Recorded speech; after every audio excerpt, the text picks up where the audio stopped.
morning. My name is Jane Abarakwe, and I'm your regular biologist. You're welcome to my channel. How is today? How are you doing today?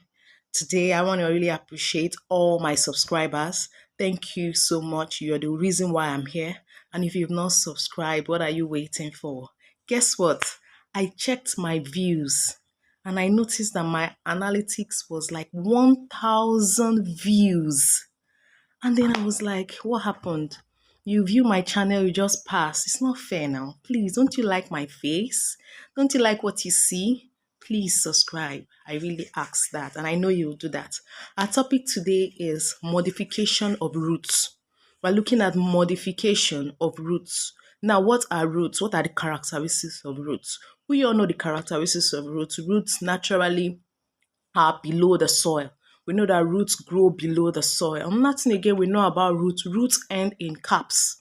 The end of a root is always the cap because the cap is what kind of covers or protects the end of that root. Then roots lack buds. One thing we should know about roots is that they lack buds. And another thing again, generally we know about roots. Roots are help to absorb water and mineral salts from the soil, which the plant will benefit from. But today we are looking at modification of a root. Now, when we say modification, it means those extra things that roots do that is beyond normal. Like, for instance, like I said first of all, I said that roots grow below the soil. Now, a modification of a root is an aerial root, a root that grows above the soil. That's a modification. Number one are root tubers. We know about the carrots and the cassava. They are known as root tubers. And one thing we know about them is that carrot has a swollen taproot that helps to store food. Then we look at the cassava. The cassava has lateral roots that help to store food. Both stores food. And it came out this year in WAEC.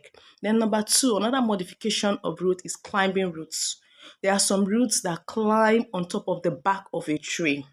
One thing about them is that they adhere to the bark for support.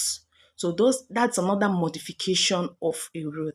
Example is your black pepper. Then the third one is breeding roots. There are some roots that grow in a waterlogged area.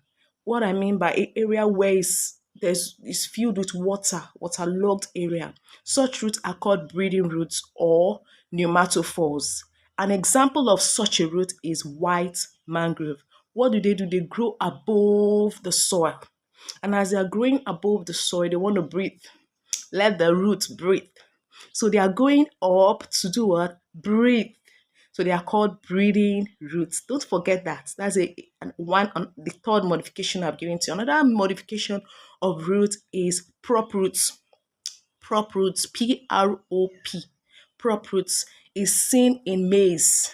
One thing about this root, from the base of the plant, the roots will grow downward to gain anchor and firmness. It's only maize that has a prop root. Then we have another one, silt roots. Have you seen the silt roots? One thing about them is that from the base of the tree, they will grow downward. An example of a plant that has silt root is red mangrove. What did I say? Red mangrove. Then the last one is the buttress roots. When you see any giant tree,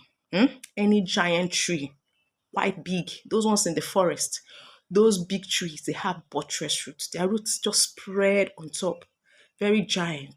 They possess spines, and then it forms a hiding place for animals. And then one thing we know about such roots, they only grow in thick forest. If you've watched my video till this end, thank you so much. Please subscribe. I beg and I plead.